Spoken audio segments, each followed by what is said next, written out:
Hello મિત્રો, આજે આપણે ધોરણ 10 ફેબ્રુઆરી માર્ચ 2025 જે ગુજરાતીનું પેપર છે તેનું સોલ્યુશન જોવાના છીએ. તો વિભાગ એ નીચેના જોડકા જોડીને ફરીથી લખો. તો પહેલામાં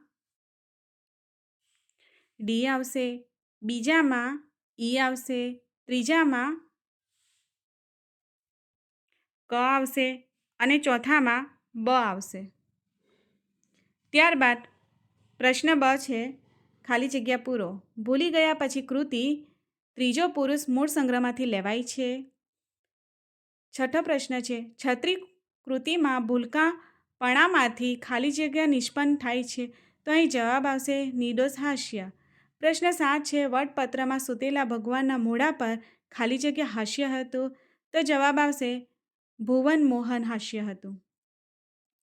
ત્યારબાદ પ્રશ્ન 7 છે, વટપત્રમાં સૂતેલા ભગવાનના મોઢા પર ભુવન મોહન હાસ્ય હતું.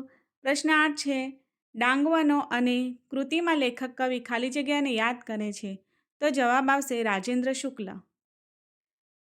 ત્યારબાદ પ્રશ્ન ક છે, નીચેના આપેલા પ્રશ્નોના એક વાક્યમાં ઉત્તર લખો. તો 9મો પ્રશ્ન, હોસ્પિટલની શોભામાં શાનાથી વધારો થઈ શકે છે?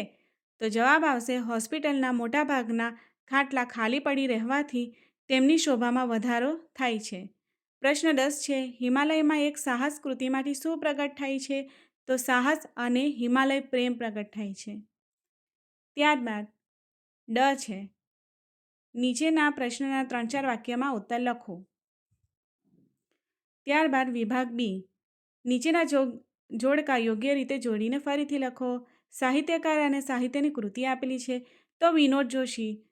તો જવાબ આવશે ક, હું એવો ગુજરાતી. રાવજી પટેલ. બ, એક બપોરે. જયંત પાઠક.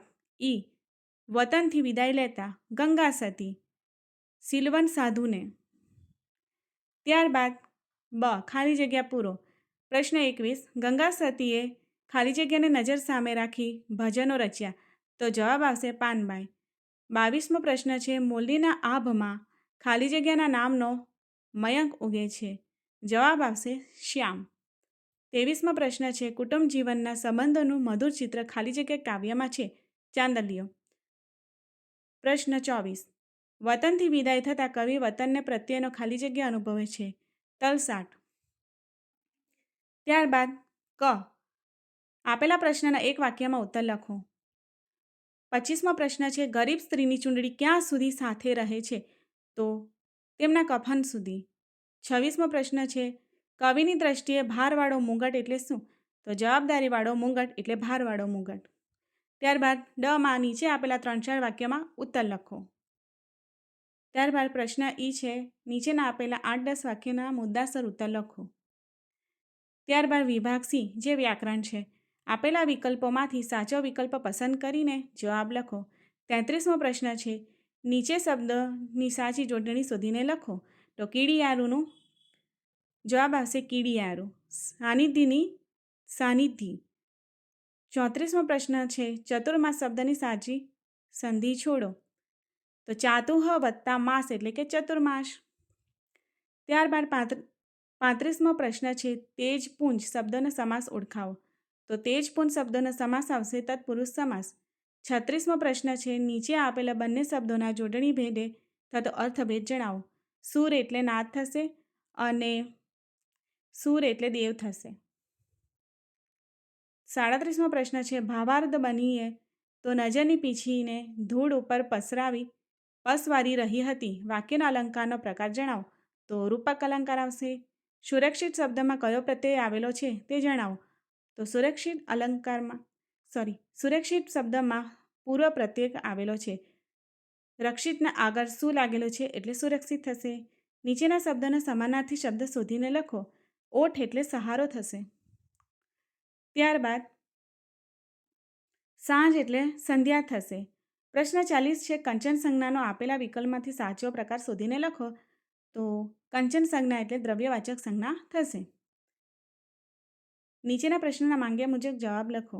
41મો પ્રશ્ન છે, નીચેના રૂઢિપ્રયોગનો અર્થ જણાવો. ડાવ પેચ રમવા. એટલે કે યુક્તિ પ્રયુક્તિ કરવી. 42મો પ્રશ્ન છે નીચે આપેલા કહેવતનો અર્થ લખો. બાંધી મુઠ્ઠી લાખની, એટલે કે જ્યાં સુધી ઘરની વાત બહાર જાય નહીં ત્યાં સુધી આપણું સચવાય. 43મો પ્રશ્ન છે નીચેના શબ્દ સમૂહ માટે એક શબ્દ આપો. શબને ઓઢવાનું લુગડું એટલે કફન થશે. 44મો પ્રશ્ન છે નીચેના શબ્દ માટે વિરોધી શબ્દ આપો. શ્યામ, શ્યામનો વિરોધાર્થી શ્વેત, શ્વેત એટલે ધવલ થશે. 45મો પ્રશ્ન છે નીચેના વાક્યને કર્તરી વાક્યમાં ફેરવો. જશોદા મૈયાને કૃષ્ણ કુંવરને શણગારાયા, તો જશોદા મૈયાએ કૃષ્ણ કુંવરને શણગાર્યો થશે.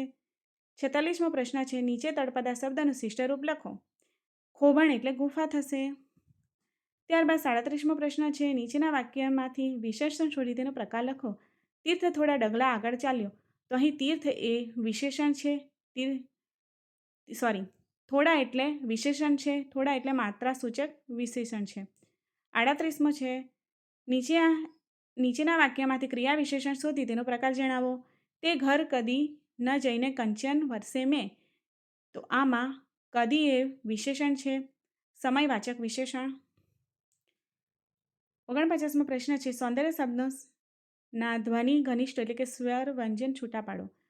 સ વત્તા ઓ વત્તા ન વત્તા દ વત્તા અ વત્તા ર વત્તા ય વત્તા અ, તે એનો જવાબ થશે. 50મો પ્રશ્ન છે નીચેના વાક્યનું પ્રેરક વાક્યમાં રૂપાંતર કરો. આપણે પ્રેમ શૌર્ય ગીત ગાઈએ, તો જવાબ આવશે આપણે પ્રેમ શૌર્યનું ગીત ગવડાવીએ.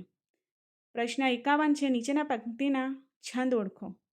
ભણતા પંડિત નીપજે, લખતા લહ્યો થાય, 4 ઘઉં ચાલતા લાંબા પંથ કપાય, તો અહીં દોહરો છંદ આવશે. ત્યારબાદ 52મો પ્રશ્ન છે ય મ ન સ લગા કયા છંદનું બંધારણ છે, તો શિખરીણી છંદનું. ત્યારબાદ વિભાગ ડી છે.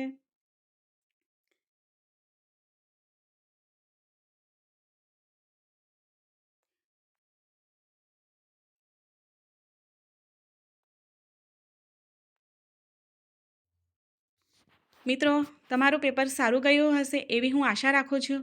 અને પેપરમાં કેટલા સાચા પડ્યા છે અને કેટલા માર્ક આવશે તે મારી કોમેન્ટમાં જરૂર કરજો. Thank you.